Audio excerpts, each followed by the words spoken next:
திருவட்டாறு அருகே ஜவுளி கடையில் பயங்கர தீ விபத்து. கன்னியாகுமரி மாவட்டம் திருவட்டாறு அருகே உள்ள புலிப்பனம் பகுதியில் தனியார் வர்த்தக நிறுவனம் ஒன்று செயல்பட்டு வருகிறது. இந்த நிறுவனத்தில் ஜவுளி வகைகள், மளிகைப் பொருட்கள், பரிசுப் பொருட்கள், பர்னிச்சர் போன்றவை மொத்தமாகவும் சில்லறையாகவும் விற்பனை செய்யப்பட்டு வருகிறது. இங்கு சுமார் 30க்கும் மேற்பட்ட பணியாளர்கள் பணிபுரிந்து வருகின்றனர். நேற்று இரவு வியாபாரம் முடிந்ததும் கடையை பூட்டிவிட்டு ஊழியர்கள் வீட்டுக்குச் சென்றுள்ளனர். பின்னர் இன்று காலை வழக்கம் போல் அவர்கள் வேலைக்கு வந்தனர். அப்போது கட்டிடத்திலிருந்து புகைமூட்டம் வருவதை பார்த்து ஊழியர்கள் அதிர்ச்சி அடைந்தனர். உடனடியாக அவர்கள் இதுகுறித்து நிறுவன அதிகாரிக்கு தகவல் கொடுத்தனர். பின்பு அவர் விரைந்து வந்து பார்த்துவிட்டு தீயணைப்பு துறையினருக்கு உடனடியாக தகவல் கொடுத்தார்.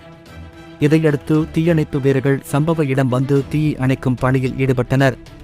பின்னர் உள்ளே சென்று பார்த்தபோது ஏசியில் ஏற்பட்ட மின்கசிவு காரணமாக தீப்பிடித்தது தெரியவந்தது.